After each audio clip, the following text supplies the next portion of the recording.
Hello viewers, कैसे हो आप लोग। एक बार फिर आप सभी का स्वागत है मेरे यूट्यूब चैनल जी सीरीज में। ये जी सीरीज का पार्ट 2 है। इसके पहले मैंने पार्ट 1 बनाया था।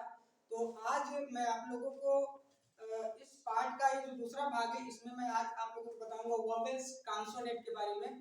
वोवेल्स क्या होता है और कॉन्सोनेंट क्या होता है, क्योंकि इंग्लिश में स्वर और व्यंजन का भी बहुत ही अहम योगदान है। तो आइए आज आप लोगों को समझाता हूँ स्वर और व्यंजन के बारे में, क्या रोल होता है, कैसा होता है, क्या होता है। तो ठीक है, देखिए इधर यहाँ पर सबसे पहले मैंने लिखा है वोवेल्स। वोवेल्स क्या होता है कि वोवेल्स यहाँ पर a letter that is spoken, a letter that is spoken without helping of lip and tongue is called vowels. तो जो हमारा स्वर होता है वो बिना जीभ की मदद से और बिना होठों की मदद से बोला जाता है। ये वोकल साउंड होता है जो हमारे कंठ से सीधा निकलता है। तो ये जो है हमारा वोवेल होता है। और हर भाषा में जो है कुछ ना कुछ वोवेल्स होते हैं, क्योंकि बिना वोवेल्स के जो जैसे कि हिंदी में होता है हमारा मात्रा होता है, वैसे जो हमारे वोवेल्स होते हैं एक मात्रा की तरह काम करते हैं। तो यहाँ पे क्या है कि अब देखिए वोवेल्स अंग्रेजी तो मैंने बता दिया। अब यहाँ देखिए वह अक्षर जो बिना होठ और जीभ की मदद से बोला जाता है स्वर कहलाता है। स्वर जैसे कि ए, अब देखिए मैं बोल रहा हूं ए, ठीक है ना। अब जब मैं ए शब्द बोलता हूं, ए अक्षर बोलता हूं, तो इसमें इस मतलब ध्वनि को मेरे वोकल से बाहर आने में ना तो होठ की मदद लेनी पड़ती है और ना ही जिह्वा की मदद लेनी पड़ती है। तो ऐसे अक्षर ध्यान से समझना, ऐसे अक्षर जो बिना होठों की मदद से बोला जाए, बिना जिह्वा की मदद से बोला जाए, वो अक्षर हमारे स्वर होते हैं। और अंग्रेजी में पूरे 26 अक्षर होते हैं, तो पता है आप लोगों को। और उन्हीं 26 अक्षरों में हमारा 5 स्वर भी होता है। और वो 5 स्वर कौन कौन से होते हैं, आइए मैं इसमें व्हाइट बोर्ड पे बताता हूँ आप लोगों को। देखिए हमारे जो अंग्रेजी के 5 स्वर हैं, ए, ई, आई, ओ, you, A, E, I, O, you, ये जो 5 अक्षर हैं ये हमारे अंग्रेजी के स्वर हैं। और स्वर को समझना बहुत जरूरी है, क्योंकि आगे जब हम शब्दों का प्रयोग करते हैं तो वहां पे हमारा एक रूल्स आता है ग्रामर का, आर्टिकल। तो इसमें इसका बहुत बड़ा योगदान रहता है। तो इतना समझ लीजिए कि हमारे अंग्रेजी में 5 स्वर होते हैं और इसके बाद जो हमारे अक्षर बचते हैं उनको कहते हैं व्यंजन, कॉन्सोनेंट। उसको क्या कहते हैं, व्यंजन, और अंग्रेजी में कहते हैं कॉन्सोनेंट। कॉन्सोनेंट होता क्या है, अब देखिए a letter that is spoken, a letter that is spoken with the help of lip and tongue is called consonant. तो कॉन्सोनेंट को जो है, जब हम कॉन्सोनेंट का कैसे समझे कि कॉन्सोनेंट होता क्या है, तो ऐसे अक्षर जो जिह्वा और होठों की मदद से बोला जाए, तो ऐसे अक्षर जो होते हैं हमारे कॉन्सोनेंट होते हैं। जब हम कॉन्सोनेंट अक्षर मतलब जब कॉन्सोनेंट बोलते हैं उसमें जो अक्षर प्रयोग किया जाता है, जैसे हमारा मान लीजिए बी है, बी एक अक्षर है। अब जब बी हमारा एक अक्षर है, तब अब ये बताइए कि ये स्वर है कि कॉन्सोनेंट है। अब देखिए बी, क्या आवाज आ रही है, कौन सा साउंड आ रहा है, बी।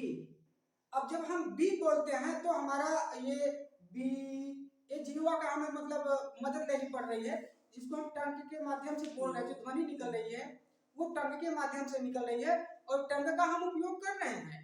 तो ये हमारा कॉन्सोनेंट हो गया, व्यंजन हो गया।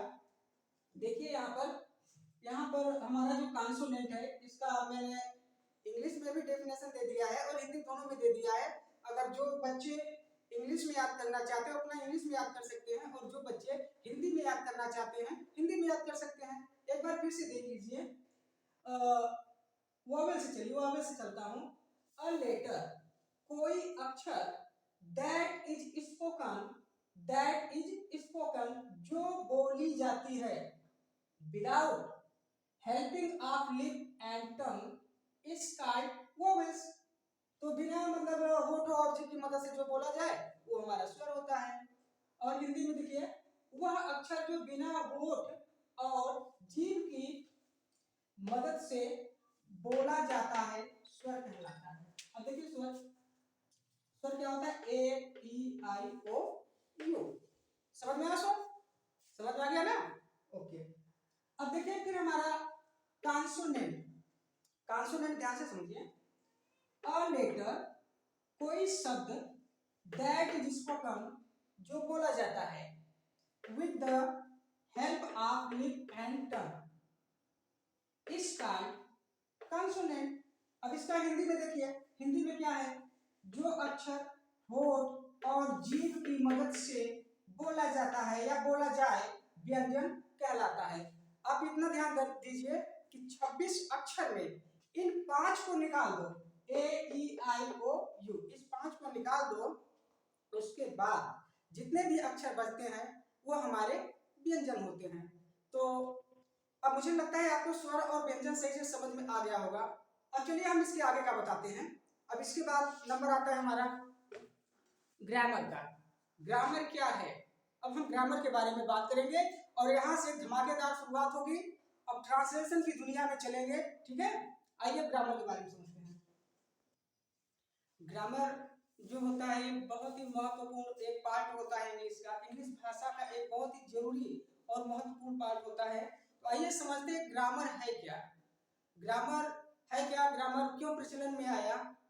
इसके पहले जब अंग्रेजी भाषा का विकास हुआ था तो उसमें शुरू में 449 और 50वीं मतलब ईस्वी के आसपास जो है, जब लोग इंग्लिश बोलते थे, जब इंग्लिश बोलते थे तो वो बहुत ज्यादा शुद्ध नहीं रहता था, अशुद्ध भाषा थी, लगभग भाषा थी लेकिन उसमें बहुत सी त्रुटियां थी।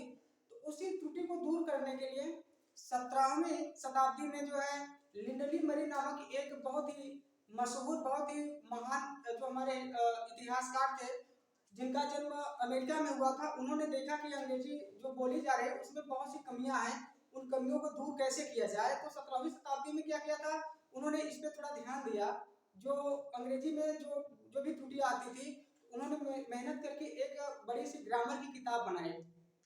आज भी लिंडली मरी को जो है ग्रामर का जनक कहा जाता है। तो उन्होंने एक बड़ी सी किताब बनाई और उस किताब में उन सारे नियमों को लिखा और बताया कि कैसे इसको शुद्ध किया जाता है। तो आइए मैं आप लोगों को अब जो है बताता हूं कि ग्रामर है क्या। देखिए ग्रामर, जिसको हिंदी में व्याकरण बोलते हैं, grammar is a method, grammar is a method that tells us the correct way of reading, writing and speaking. मतलब ग्रामर जो है वह विधि है, ग्रामर वह शास्त्र है जो हम लोगों को सही सही पढ़ना, सही सही लिखना और सही सही बोलना, इन सब के बारे में बताता है। तो देखिए यहाँ पे मैंने परिभाषा लिख दिया है, जो बच्चे इंग्लिश में याद करना चाहते हैं वो देख सकते हैं। यहाँ पे है grammar is a method that tells us the correct way of speaking, reading and writing is called grammar। समझ में आया? देखिए हिंदी में भी देख लीजिए, ग्रामर वह विधि है जो हमें सही सही बोलना, पढ़ना और लिखना सिखाता है। तो ग्रामर की मदद से हम अंग्रेजी भाषा में आई हुई अशुद्धियों को दूर कर सकते हैं। जैसे मान लीजिए अगर मैं एक सेंटेंस बोलूं, मोहन खाना खाती है, मैंने क्या बोला? मोहन खाना खाती है। तो बताइए ये एक भाषा तो हो गई, हिंदी में मैंने बोल दिया, लेकिन इसमें कुछ कमी समझ में आप लोगों के? क्या पकड़े, बता सकते हो? मोहन खाना खाती है, मोहन क्या है? स्त्रीलिंग है कि पुल्लिंग है, यानी मेल है कि फीमेल है? अब यहाँ पे मोहन जो है एक लड़के का नाम है और मोहन खाना खाती है एक लड़की के लिए कहा जा रहा है। तो मोहन खाना खाती है, इसी भाषा को, इसी सेंटेंस को शुद्ध करने के लिए व्याकरण यानी ग्रामर का आविष्कार किया गया और मोहन खाना खाती है इसका शुद्ध रूप होगा ग्रामेटिकल, मोहन खाना खाता है। तो ये ऐसे ही सारी बहुत ढेर सारी त्रुटियां होती हैं। अब इन्हीं सारी त्रुटियों को दूर करने के लिए जो सारे एरर्स होते हैं, जो मिस्टेक्स होते हैं, इनको दूर करने के लिए ग्रामर का उपयोग किया जाता है। और अंग्रेजी, जितने भी बच्चे अंग्रेजी सीखते हैं वो ग्रामर पे जरूर मतलब ज्यादा उनका फोकस रहता है। तो अब जो है ग्रामर तो समझ में आ गया होगा क्या है। अब इसके बाद में इससे जो ट्रांसलेशन का जो नियम होता है, अब इसके अगले वीडियो में मैं बताऊंगा। अगर वीडियो आपको अच्छी लगी हो इस वीडियो को अपने दोस्तों रिश्तेदारों के पास शेयर करिए, और खुद अगर आपने इस वीडियो को सब्सक्राइब नहीं किया है तो सब्सक्राइब करिए। मिलते हैं अगले वीडियो में। जय हिंद।